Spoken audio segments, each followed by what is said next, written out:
Hola damas, ¿cómo están? Espero que estén bien, espero que estén disfrutando el curso de Lucas Hechos.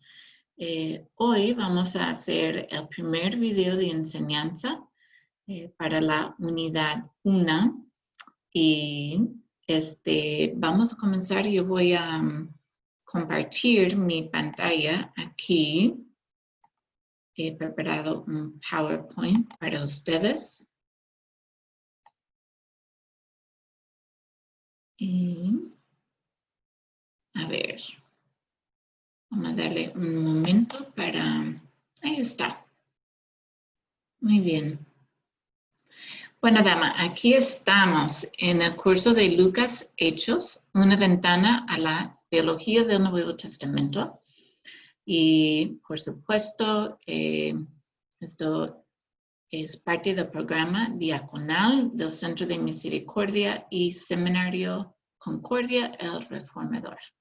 Así que vamos a comenzar primero con una oración pidiendo que Dios nos acompañe en ese tiempo.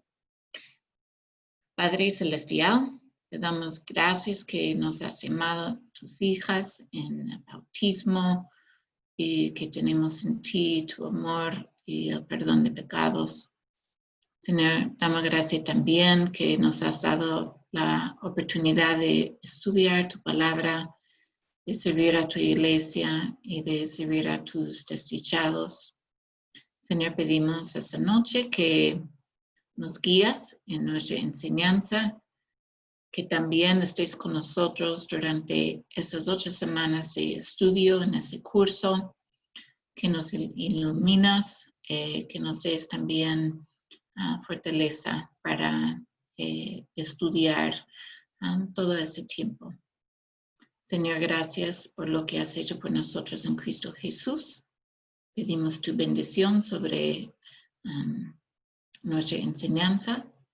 En el nombre de Él oramos. Amén. Bien, lo que quiero hacer es hablar un poco de lo que vamos a estudiar en este video. Primero vamos a hablar un poco más sobre quién es Lucas y cómo escribió su evangelio. Hemos hablado de eso un poco en el manual, pero vamos a tocar en algunos puntos más. También vamos a hablar acerca de la veracidad de la palabra de Dios.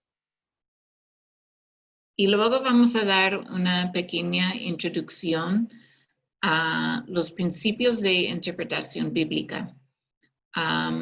Esa parte no va a ser enseñanza en sí, es simplemente dándoles una introducción a lo que vamos a estudiar más en las unidades 4 a 8. ¿Y por qué vamos a hablar de eso ahora? Parte de sus estudios va a ser escribir un estudio bíblico para su trabajo final. Y durante la 4ª semana van a elegir un texto bíblico en el sílabo y hay 8 ahí y vas a elegir uno de esos. Ustedes pueden trabajar con su mentor en elegir su texto. Y luego cada semana vamos a estudiar un principio de interpretación bíblica diferente y puedes ver tu texto a base de lo que han estudiado, han aprendido acerca de la interpretación. Y luego ir cada semana profundizando en el entendimiento de tu texto para luego al final vas a estar lista realmente para escribir ese trabajo final del estudio bíblico. Luego vamos a volver al tema de Lucas y vamos a hablar del propósito de Lucas y sus usos más en la iglesia primitiva, pero que tienen que ver con su uso ahora también, hoy en día. Y luego vamos a hablar de 4 aspectos teológicos de Lucas lo que queremos hacer es darles un vistazo de lo que vamos estudiando en el curso. Vamos a enfocar más solo en Lucas hoy, no en Hechos, sino en Lucas, porque apenas están leyendo la narrativa de Lucas. Pero vamos a ver estos temas teológicos que van a estudiar comenzando más en la cuarta semana a la octava semana.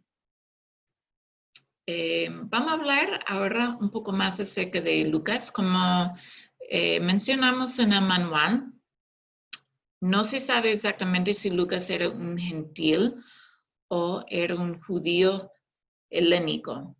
Ahora, ¿qué es un judío helénico? Un judío helénico es un judío que básicamente se crió en un lugar griego, donde vivían muchos griegos, donde la cultura predominante era griega, la cultura predominante no era judía. Entonces, ellos eran influenciados por esa cultura. Y vamos a ver por qué ese es importante en la próxima diapositiva. Vamos a ver también, sabemos que Lucas era médico. Sabemos eso porque Pablo mismo escribe, os saluda Lucas, el médico amado y demás. Y Pablo, de hecho, como misionero a los gentiles, él tenía a Lucas como su acompañante. Puede ser que Lucas, de hecho, puede ser que él era su médico personal. Pablo, sabemos, sufrió de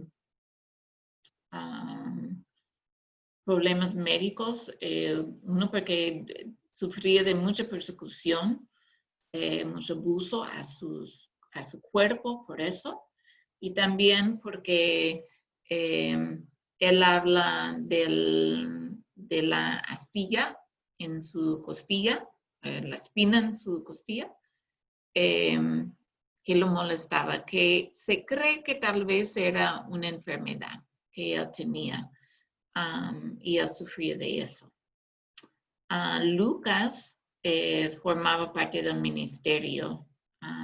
Como él acompañaba a Pablo, él también formaba parte de ese ministerio que era específicamente a los gentiles. Lucas, en comparación del Evangelio de Mateo, vamos a hablar de una diferencia grande entre esos dos evangelios. El Evangelio de Mateo fue escrito para una audiencia judía. Mateo era un judío y él escribió su evangelio con muchas referencias al Antiguo Testamento. ¿Por qué hizo Mateo eso? Porque él quería convencer a los judíos y mostrarles, usando el Antiguo Testamento, que Jesús era el cumplimiento de las profecías en el Antiguo Testamento acerca del Mesías. Entonces, Lucas, su evangelio era escrito para una audiencia gentil. Entonces, él tiene muchos más detalles sobre la religión judía, sus leyes y costumbres. Y eso era porque él quería explicar a ellos que no estaban familiar con la religión judía, con todas sus leyes y costumbres. Él quería explicar eso a ellos para que ellos mejor entendieran a Cristo. Y que Cristo no solo vino como el Mesías prometido a los israelitas, al pueblo judío, sino también vino para todo el mundo. Vamos ahora al prólogo de Lucas, que es Lucas 1, 1 a 4. Vamos a leer un poco de eso y hablar acerca de eso. Lucas escribe, puesto que ya muchos han tratado de poner en orden la historia de las cosas que entre nosotros han sido certísimas. Entonces ahí él está hablando de poner en orden la historia de las cosas. Él está hablando de la vida de Jesús. Todos esos eventos, el ministerio de Jesús, su sufrimiento, su muerte, su resurrección. Esas son las cosas de que él habla, esa historia. Seguimos leyendo. Tal como nos lo enseñaron los que desde el principio lo vieron con sus ojos y fueron ministros de la palabra. Ahí Lucas está hablando de los mismos apóstoles que sí acompañaban a Jesús en su ministerio y vieron con sus ojos esos hechos. Vieron el ministerio de Jesús, lo seguían, escuchaban las palabras que Jesús enseñaba. Ellos vieron los milagros de sanación. Vieron el Jesús resucitado. Entonces ellos sí vieron esos, eran testigos. Lucas sigue, me ha parecido también a mí, después de haber investigado con diligencia todas las cosas desde su origen, escribírtelas por orden, oh excelentísimo Teófilo. Entonces Teófilo era un señor, un gentil, que Lucas está escribiendo su evangelio para él. Y por supuesto para más oyentes, pero su saludo es específicamente a él. Lo que queremos concentrarnos en hoy es la última línea, donde dice, para que conozcas bien la verdad de las cosas en las cuales has sido instruido. Entonces, es probable que Teófilo era un catecúmeno, o había sido instruido o estaba siendo instruido en la palabra de Dios. Y ahora lo que Lucas quiere hacer es ponerlo en escrito, para que no sea solo de oído, pero para que las personas lo pueden leer y puede quedar en el récord. Lucas habló en su prólogo que él investigaba con diligencia todas las cosas desde su origen. Y cuando Lucas habló de que él investigaba, él literalmente hacía entrevistas con las personas. Hablaba con personas que sí eran testigos, que vieron con sus ojos los eventos, la vida, el ministerio de Jesús. Entonces, él sí habló con los discípulos, que luego eran apóstoles. Puede ser que habló con la familia de Jesús, tal vez con algunos hermanos de Jesús. No sabemos si María estaba viva todavía, hubiera sido ya una mujer muy mayor. Habló con oficiales y con otros creyentes. En el cuadro que está en pantalla, ahí el pintor está mostrando a Lucas. Él tiene una hoja en su mano, está escribiendo. Ese pintor está mostrando una investigación, una entrevista de Lucas. Y aquí Lucas está entrevistando a María, la madre de Jesús. Y es una interpretación del pintor porque Lucas nunca conoció a Jesús de bebé. Entonces, pero esa es la interpretación del pintor. Y el punto de eso es mostrar que Lucas sí, con mucho cuidado, hablaba a las personas, tomaba notas, entrevistaba a las personas para poner las cosas en orden y para dejar una historia escrita de la vida de Jesús. Ahora podemos decir, ok, Lucas escribió eso, entonces, ¿cómo sabemos que es cierto? ¿Cómo es eso un evangelio si Lucas no era un discípulo que vio las cosas? ¿Cómo sabemos entonces que lo que él está escribiendo está bien? Pues sabemos eso porque la misma escritura, Pablo escribe a Timoteo, él dice, toda la escritura es inspirada por Dios, es inspiración del Espíritu Santo. El Espíritu Santo inspiró a esos escritores de los evangelios y usó las manos de ellos para escribir lo que Dios sabía que nosotros necesitábamos leer para el bien de nuestra fe. Entonces, toda la escritura es inspirada por Dios. Pablo sigue también diciendo a Timoteo, también es útil para enseñar, para redarguir, para corregir, para instruir en justicia, a fin de que el hombre de Dios sea perfecta, enteramente preparada para toda buena obra. Entonces, hablando de la veracidad de la Biblia es la verdad. La Biblia es el origen y la fuente de toda verdad. No hay nada por encima de la Escritura. Y eso es una creencia, es una creencia única. Hoy en día las personas por lo general no creen que hay una verdad absoluta. Hoy en día las personas tienen su propia verdad y es importante tener su propia verdad. El problema con eso es que cada persona tiene una verdad diferente y deja mucha confusión y nos dirige hacia un camino de perdición.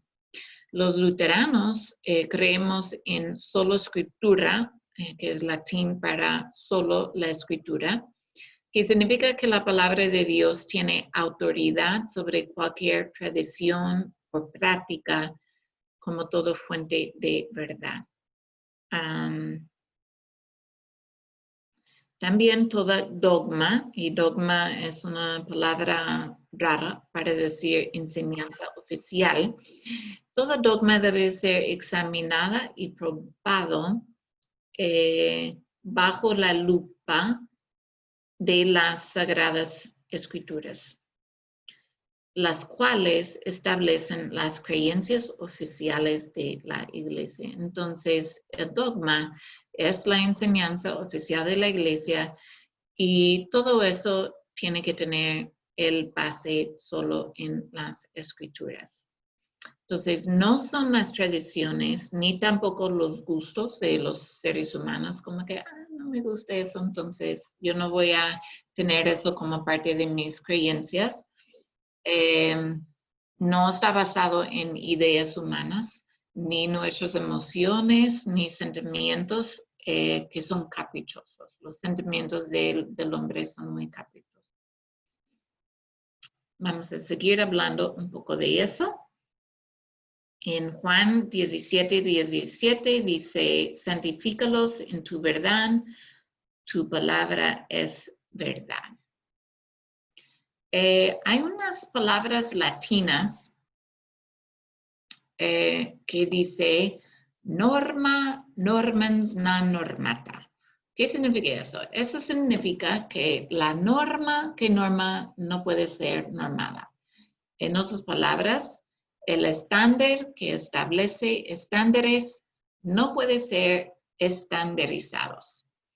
Entonces, eso significa que la palabra de Dios es la verdad, es la norma, la regla y el estándar de toda creencia y práctica. La palabra de Dios establece toda enseñanza, regla y estándar verdadera. Entonces, eso significa que toda nuestra vida y lo que regimos tiene su base en la palabra de Dios y nuestras creencias. No es otra revelación aparte de las Sagradas Escrituras. Por ejemplo, los mormones tienen el libro de Mormón, que es otra revelación de Jesucristo. Eso es falso. No hay otras revelaciones aparte de las Sagradas Escrituras.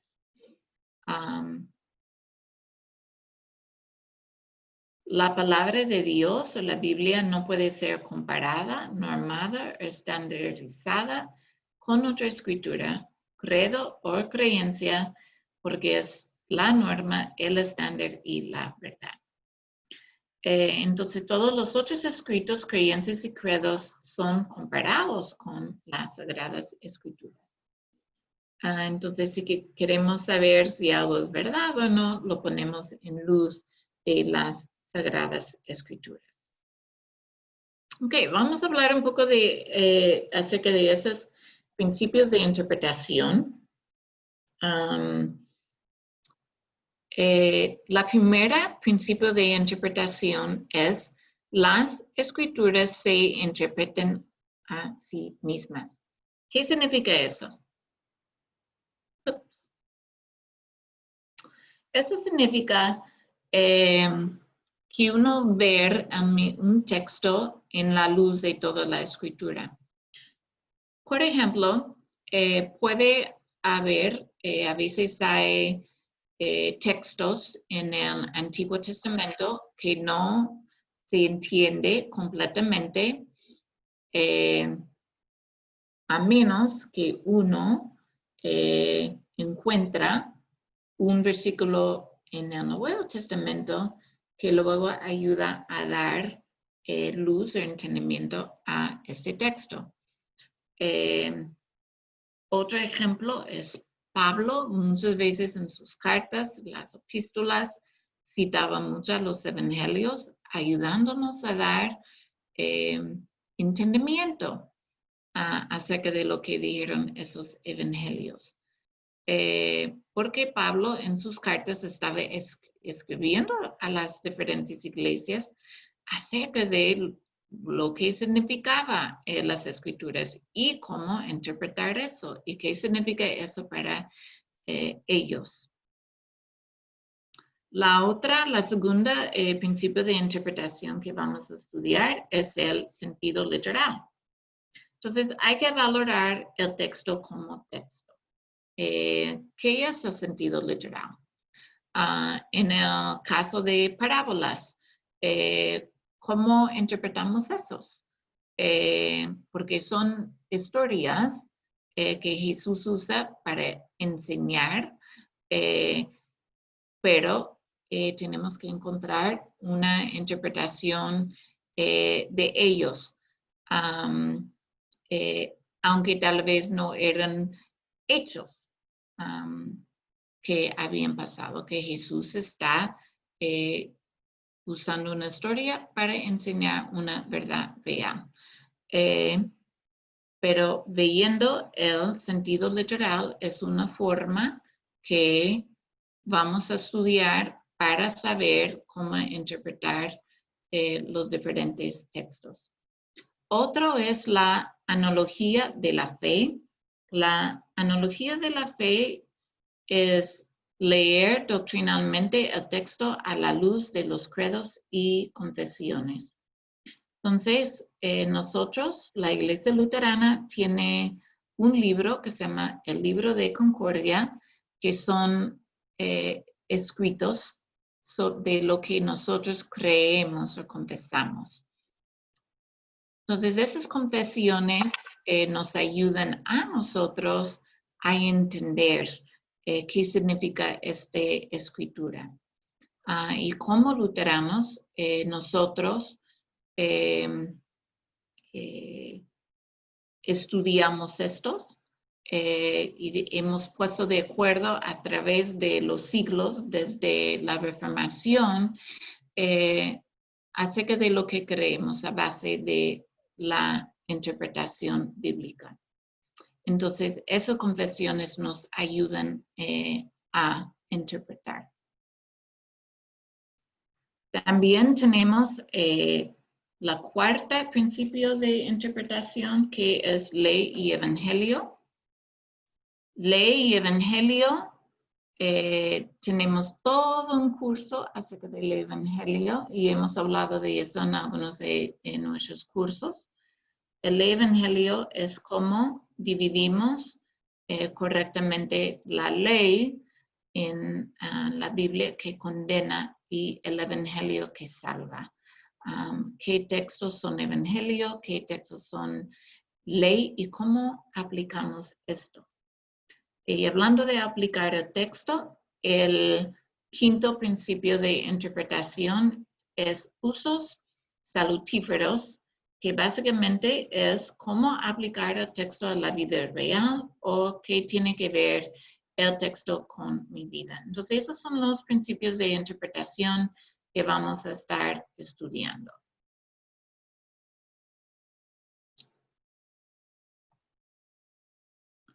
Otra cosa importante que queremos entender acerca de la palabra de Dios es que las escrituras tienen el poder de salvar. Juan 5:39 dice, escudriñad las escrituras porque a vosotros os parece que en ellas tenéis la vida eterna y ellas son las que dan testimonio de mí. Y también en 2 de Timoteo podemos leer, y que desde la niñez has sabido las sagradas escrituras, las cuales te pueden hacer sabia para la salvación por la fe que es en Cristo Jesús. Entonces, las escrituras tienen el poder de salvar y eso tiene que ver que la fe es por el oír la palabra de Dios. Y el Espíritu Santo obra a través de esa palabra para crear la fe en nosotros. Y esa fe en Cristo Jesús es una fe salvadora. El propósito de Lucas, del Evangelio de Lucas, es predicar al oyente en forma narrativa e inculcar en el oyente la fe cristiana. En otras palabras, el Evangelio de Lucas está, a propósito es predicarlo, los pastores predican acerca de estos textos, es proclamado, y es para crear la fe en el oyente, porque es evangelio. La narrativa de Lucas es querigma, que significa es la proclamación del evangelio, de esas buenas noticias que creen fe en el corazón del oyente. Entonces, el Evangelio de Lucas, lo que vamos a estudiar en el curso, vamos a ver que es catequético y es evangelístico. Es escrito para la iglesia y también para ser utilizado por la iglesia en las tareas del catequesis y en la tarea del evangelismo.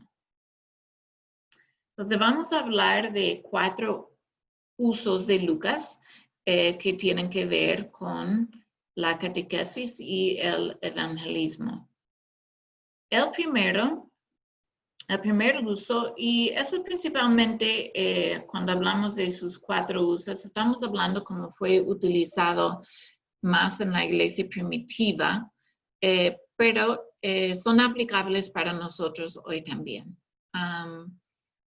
El primer uso es para compartir con catecúmenos bautizados, preparándose para recibir el cuerpo y sangre de Cristo y participar en esta fiesta celestial. Entonces, en la iglesia primitiva, habían muchos adultos que estaban convirtiéndose al cristianismo. Y muchas veces ellos venían de una familia judía que no estaba de acuerdo que esa persona se convierte al cristianismo, que cree en Cristo, o también era un gentil, un griego, digamos. Los griegos tenían muchos dioses diferentes, y eso puede implicar, entonces, si alguien decidía estudiar más acerca de la palabra de Dios y que el Señor convierte su corazón, eso implicaba a veces que esas personas perdieron básicamente su familia biológica, porque muchas veces la familia de ellos lo rechazaban. Y ser cristiano significaba solo creer en Cristo como su Salvador. Uno no podría tener otros dioses. Entonces, la catequesis, ese proceso de catequesis era un proceso muy largo. Entonces, primero fueron catequizados, fueron enseñados, y después de un tiempo fueron bautizados y luego fueron preparados para recibir la Santa Cena. Y Lucas era un buen evangelio para prepararlos para la Santa Cena, porque es un evangelio sacramental. Y vamos a hablar de eso más adelante. Lucas habla de los sacramentos.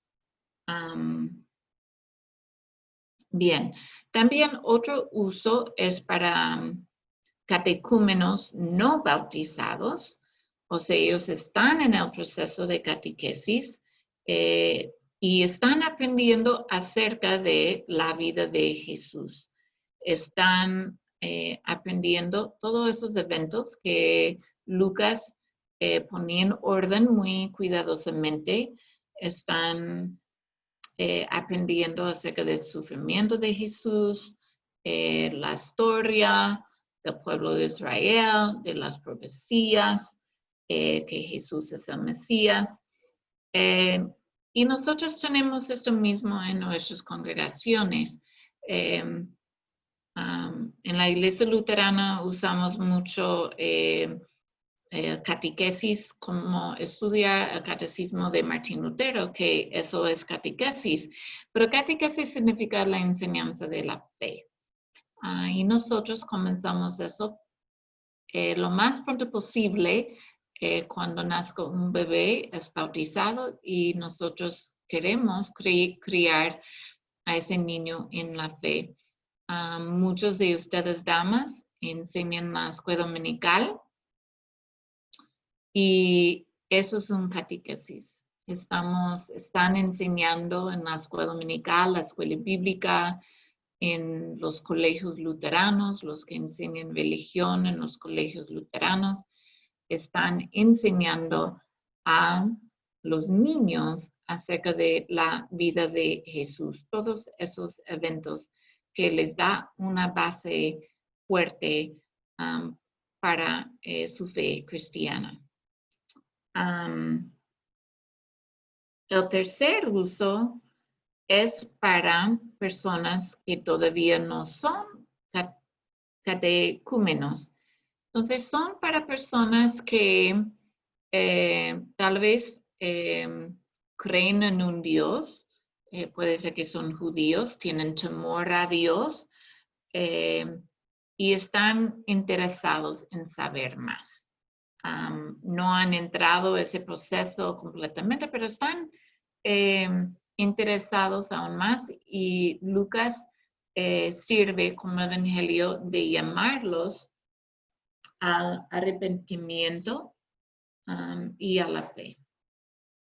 El cuarto uso era para usar con escépticos y autoridades romanos que perseguían y discriminaban a cristianos. Entonces, en ese sentido, recuerda que la iglesia primitiva, las personas sufrían mucha persecución. Y eso fue hasta que el cristianismo fuera legal en el imperio, y eso no fue hasta en los años 300.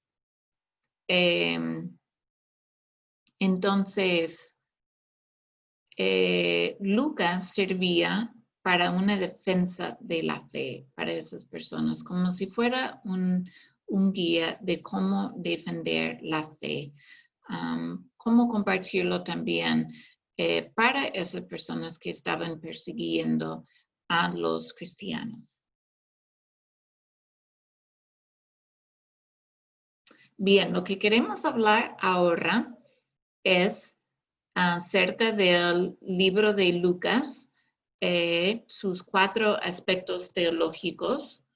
Y el primero, ustedes vieron en el manual un poco, el primer aspecto es el aspecto cristológico. Y cristología simplemente significa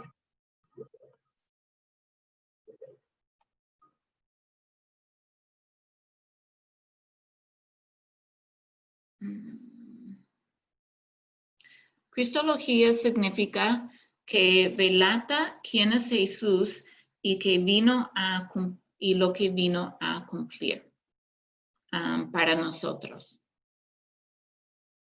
Vamos a ver más de cerca eso. Entonces, si ustedes recuerdan, Lucas escribió en su prólogo que un propósito de escribir su evangelio es para que conozcan la verdad, para que nosotros conozcamos bien la verdad. Y esa verdad es sobre Cristo Jesús. ¿Quién es Él? ¿Y por qué necesitamos saber de Cristo Jesús? Necesitamos saber de Cristo Jesús por el mismo pecado. El pecado entró al mundo cuando Adán y Eva pecaron. Pero Dios prometió un Salvador en Génesis. En Génesis 3:15 tenemos la promesa de un Salvador. Entonces, Cristología tiene que ver con la persona de Cristo, con su rol como Mesías, como el Salvador del mundo. Y lo que Lucas relata entonces en su evangelio es como Cristo viene a nosotros a salvarnos, como Cristo es el Mesías. En el manual, en la primera unidad, hablamos de que Lucas comienza un viaje con el oyente. Y él habla del viaje que hace Jesús. Jesús es la segunda persona del Dios Trino, Padre, Hijo, Espíritu Santo. Y Jesús descendió del cielo y se encarnó y nació como un bebé. Entonces, esa es la primera parte de su viaje, de ir desde el cielo a la tierra. ¿Qué viaje? Entonces, eso es lo que ustedes estudiaron en la unidad 1. Luego, seguimos viajando con Jesús. Ustedes escucharon acerca de su nacimiento, cuando él predicó, estaba enseñando a los maestros de ley en el templo en Jerusalén. Y luego fuimos llevados a su bautismo y luego a su tentación. También en la unidad 1 estudiamos acerca de las enseñanzas de Jesús y como esas enseñanzas, él enseñaba acerca del reino de Dios y que es el reino de Dios. simplemente la acción de lo que Dios está haciendo para redimir el mundo y lo que Dios hace específicamente en Cristo Jesús para redimir el mundo. Entonces, Jesús predicaba acerca de la venida del reino de Dios, que Jesús había venido a morir para perdonar los pecados del mundo, para redimir al mundo. Vemos eso también en la persona de Cristo. Él es Dios y es hombre. Sus milagros muestran que Él viene con el poder de Dios, porque es Dios, que Él también tiene la autoridad que su Padre le ha dado sobre los cielos y tierra. Él mismo tiene potestad sobre esas cosas. Entonces vemos en sus milagros que Jesús claramente es Dios. Y el viaje sigue. En la unidad 2 vamos a estudiar en Lucas acerca de su sufrimiento, su muerte, también luego su resurrección y su plática con los discípulos de Emaús, como Él se revela a ellos. Vamos a ver que también Jesús aparece después de su resurrección. Él aparece a sus discípulos y luego su viaje al cielo se hace en su ascensión. El último dibujo que tenemos allí de Jesús en el cielo es realmente es un dibujo de Jesús, la cara de Jesús. Ahí está la cruz y ahí está el pan y el vino. Y eso habla de que hoy Jesús está presente en sus sacramentos y en su palabra, en esos medios de gracia. Y vamos a estar hablando acerca de esto más en el curso. Entonces, algo céntrico a Lucas es Cristo. Y el profesor Bustamante va a estar hablando más acerca de eso en la unidad 4.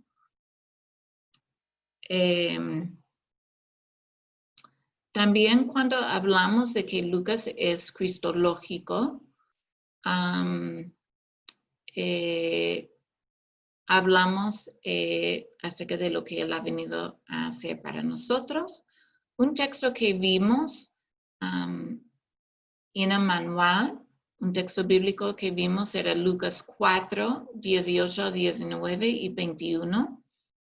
Donde Jesús está en la sinagoga y Él abre las escrituras a Isaías 61 y Él comienza a leer las escrituras y Él lee: el Espíritu del Señor está sobre mí, por cuanto me ha ungido para dar buenas nuevas a los pobres, me ha enviado a sanar a los quebrantados de corazón, a pregonar libertad a los cautivos y vista a los ciegos, a poner en libertad a los oprimidos, a predicar el año agradable al Señor. Y comenzó a decirles: hoy se ha cumplido esta escritura delante de vosotros. Y allí Jesús está diciendo: yo soy el Mesías prometido, yo soy el Cristo, yo soy el que va a cumplir estas cosas y los voy a cumplir delante de sus ojos. Y vemos en su ministerio en Galilea que Jesús hace lo que Él dice que va a hacer. Él enseña su palabra, Él enseña esas buenas nuevas a sus discípulos y a las multitudes. Esas buenas noticias que creen la fe. Él anunciaba el reino de Dios, predicaba acerca del arrepentimiento para que las personas creyeron en él. Y muchas personas creyeron en él en su vida, durante su vida. Él vino a pregonar libertad a los cautiverios, a los cautivos. Eso tiene que ver con sanar sus pecados, liberarles de esa esclavitud del pecado, de esa opresión del pecado y ponernos en libertad. Y veamos que Él perdona los pecados de las personas. Él literalmente sana a los ciegos. Él anuncia su reina. Entonces Él, en su ministerio, Él está mostrando que Él es el Mesías prometido, el Hijo de Dios. Y veamos que Cristo es el centro de Lucas. Entonces, el segundo aspecto que vamos a estudiar en Lucas es el aspecto sacramental, que Lucas es un libro sacramental. ¿Qué quiere decir eso? Él, que está en el centro del Evangelio, Jesús, viene a nosotros por el Evangelio y los sacramentos. Entonces, Jesús, que es la palabra de Dios, Jesús, el verbo encarnado, viene a nosotros por el Evangelio y los sacramentos. Y ahí tenemos el símbolo de la Santa Trinidad y Jesús fue encarnado, el verbo encarnado. Él es el Emmanuel, Dios con nosotros. Entonces vamos a hablar un poco de qué significa este aspecto sacramental. Entonces Jesús se hizo hombre y se hizo presente con nosotros. Entonces la presencia de Dios ya no está limitado al templo físico.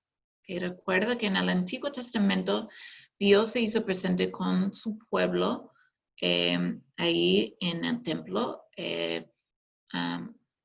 Por eso los sacerdotes en el Antiguo Testamento, ellos ahí daban sacrificios diarios para el perdón de pecados. Ellos también leían las escrituras y Dios se encontraba con su pueblo allí. Jesús llenaba, por ejemplo, el lugar santísimo de su presencia. En Cristo Jesús tenemos la presencia de Dios. Dios está en la persona de Jesús. Entonces, cuando Jesús se hace hombre, es Dios literalmente haciéndose presente con nosotros. Ya Dios no está confinado en un templo.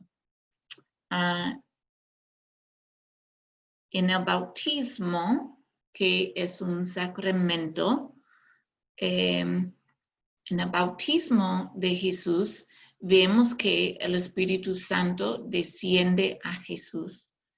Y también en nuestro bautismo, el Espíritu Santo desciende a nosotros. Y por medio de bautismo recibimos el Espíritu Santo, recibimos la fe. El Espíritu de Dios viene a morar en nosotros. Cristo está en nosotros y nosotros estamos en Cristo. También en el bautismo de Jesús escuchamos a Dios declarando a Jesús como su hijo, que Él dice, este es mi hijo. Y en nuestro bautismo Dios hace nosotros. Él nos declara a sus hijos porque hemos sido perdonados por nuestros pecados y Él nos hace parte de su familia. Entonces, ahora vamos a ver la otra parte, el otro sacramento, que es la Santa Cena.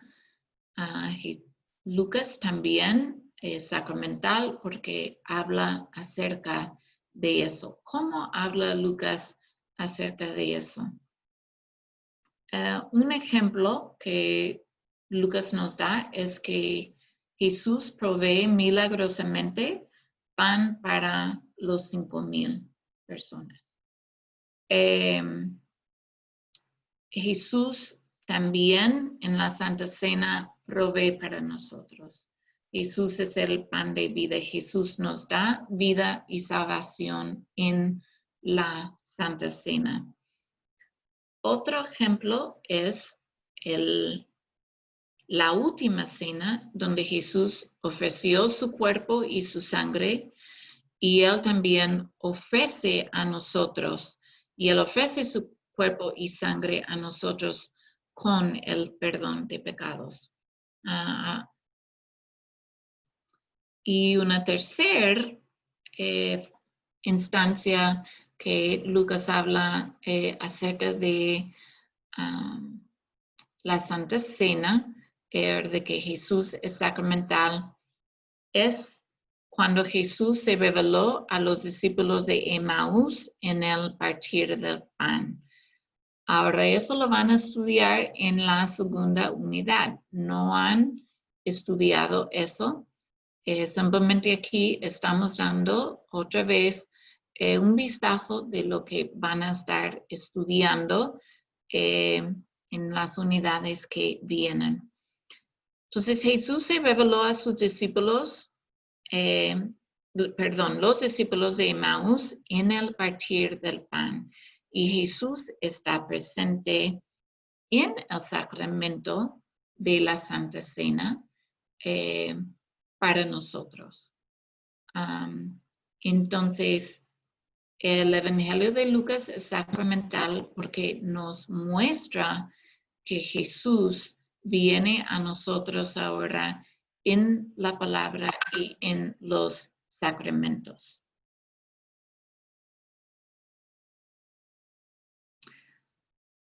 El tercer aspecto que queremos estudiar acerca del libro de Lucas es que es un libro eclesial. ¿Qué significa eclesial? La palabra eclesia es la palabra griega para iglesia, suena casi igual. Entonces, Lucas es un libro que habla acerca de la iglesia. ¿Y qué hace la iglesia? Cristo está siempre presente en su iglesia. ¿Recuerda? Acabamos de hablar de su presencia, de la presencia de Cristo en su palabra y sacramentos. Es por esos medios que Él nos da sus dones. Entonces, donde su evangelio está proclamado, está Cristo y su iglesia. Donde el evangelio de Cristo está proclamado, el Espíritu Santo va a obrar para producir fe. Y el Espíritu Santo llama a esas personas a su iglesia, llama a los creyentes a su iglesia. Entonces, Lucas es un libro eclesial en el sentido que Cristo está presente en su iglesia para dar sus dones. Y Lucas habla de eso. ¿Cómo Lucas habla de eso? Pues ahí tenemos a Cristo. Y vamos a ver que los dones que tenemos que por medio de Cristo, por lo que Él ha hecho por nosotros, son el perdón de pecados. Tenemos un ejemplo de esto en Lucas cuando Jesús sanó a paralítico que sus amigos le habían traído a la casa donde Jesús estaba. Y Jesús, Lucas escribe, al ver la fe de ellos, Jesús le dijo, hombre, tus pecados te son perdonados. Y si ustedes recuerdan, porque ustedes leyeron esa lectura en esa semana, la gente decía, pues, ¿cómo tú puedes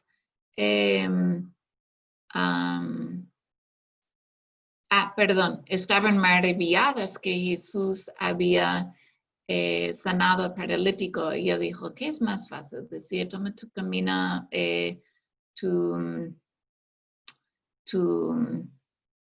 tu cama y anda, o de que tus pecados sí son perdonados.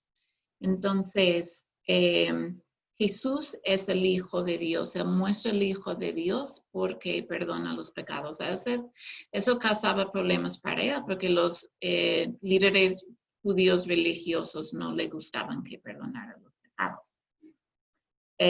Porque dijeron, Él no es Hijo de Dios, no le creyeron. Pero eso es lo que Jesús viene a traer a nosotros, el perdón de los pecados.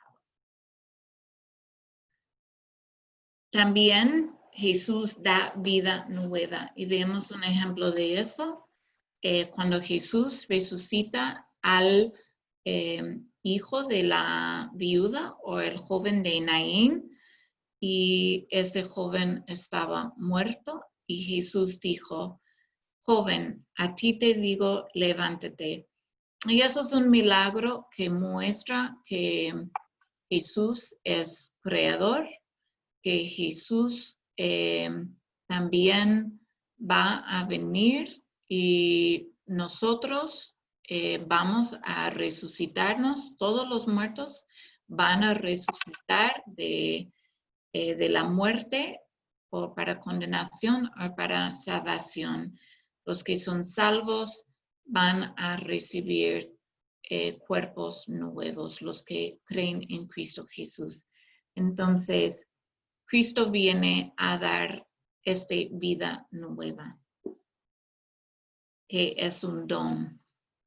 También viene a dar el don de la salvación. Lucas relata una historia de una mujer de mala fama que apareció cuando Jesús estaba comiendo en la casa de un fariseo. Y a ella le dijo, tus pecados te son perdonados.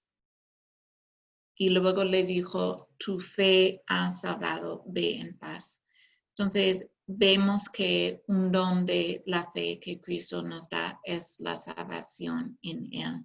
Entonces, los dones que Cristo nos da son el perdón de pecados, la vida y la salvación. Ahora, ¿cómo Él da estos? Él da estos por medio de su iglesia, y por eso hablamos de que Lucas es un libro eclesial. Él da sus dones por medio de la palabra de Dios, donde escuchamos acerca de la salvación en Cristo Jesús. Las escrituras nos hacen sabios para la salvación. El Espíritu Santo obra fe en nosotros a través de la palabra. También en la iglesia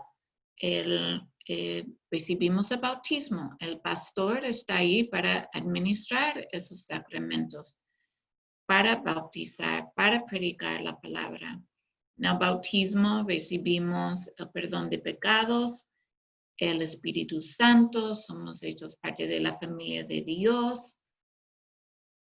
Y también en la iglesia recibimos la Santa Cena, donde Cristo está presente ahí para darnos sus dones. Recibimos su cuerpo y su sangre que nos dan el perdón de pecados, la vida y la salvación. Entonces vamos a estar hablando de eso también más adelante. Y el cuarto aspecto que queremos estudiar en Lucas es acerca de la escatología. Lucas es un libro escatológico. Ahora, esa es una super palabra que significa los últimos días, de las últimas cosas.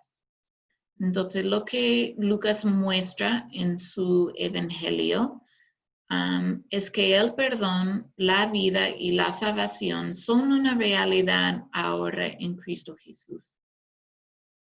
A la vez, esperamos su regreso para todo lo que tiene preparado para nosotros.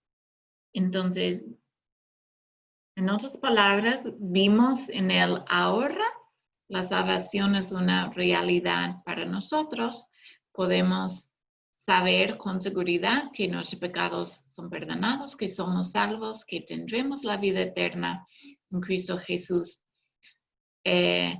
Pero no lo tenemos en todos los aspectos reales. Entonces, no estamos cara a cara todavía con a nuestro Señor y estamos todavía aquí en la tierra. Pero otra vez, la escatología habla de las últimas cosas. ¿Okay? Entonces, en lo que ustedes estudiaron en Lucas, en esa primera parte de Lucas, realmente no leyeron acerca de las palabras de Jesús, acerca de los últimos días. Van a leer más de eso en la segunda unidad, donde Jesús va a hablar más específicamente sobre eso. Pero sí, leyeron algunas cosas que sí hablaron de esos, apuntaron a las últimas cosas, al último día. Y Lucas muestra que la vida y ministerio de Jesús apuntan a eso, apuntan a ese último día y la nueva creación. Voy a hablar de un ejemplo de eso solamente, y eso es la transfiguración.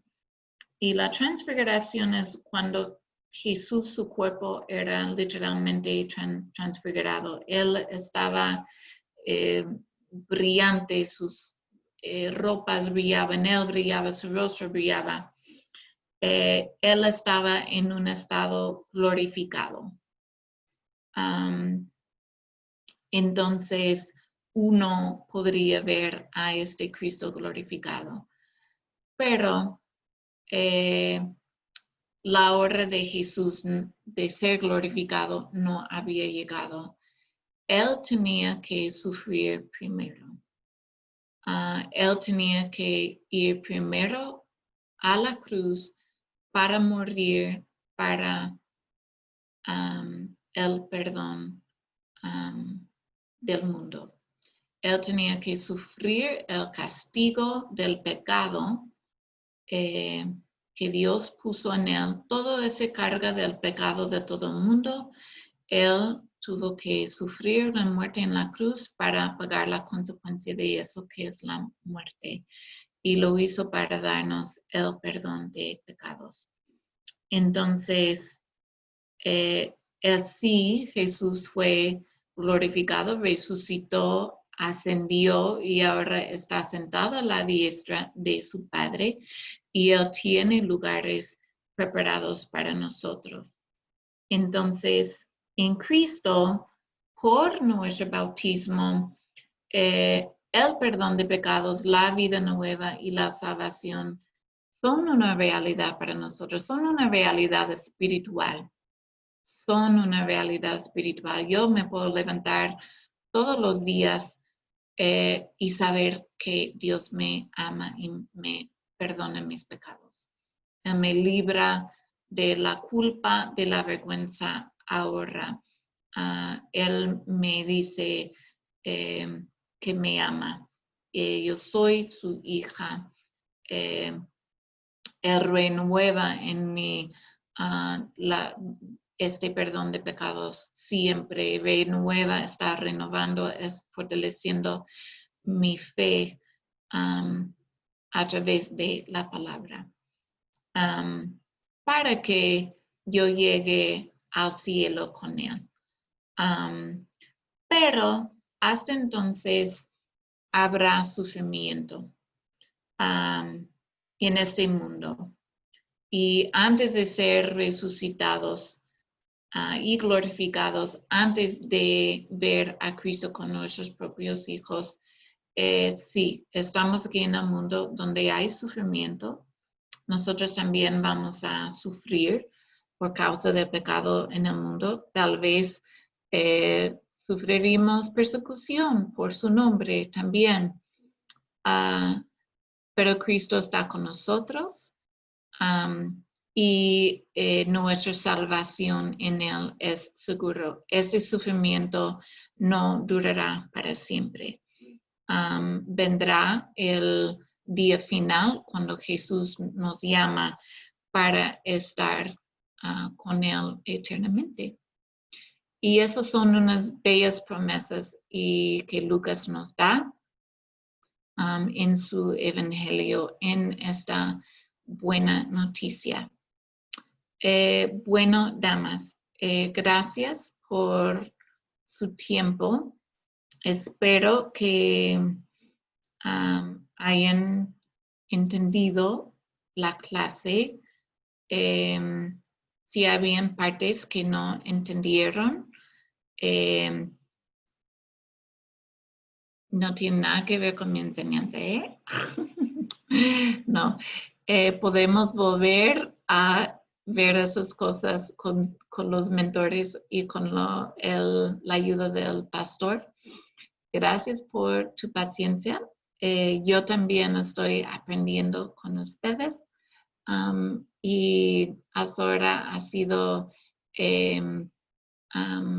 una bendición para mí poder estar estudiando el Evangelio de Lucas con ustedes y en esta semana seguiremos estudiando a Lucas y ver qué más él tiene para nosotros en ese viaje que vamos a hacer con Jesús.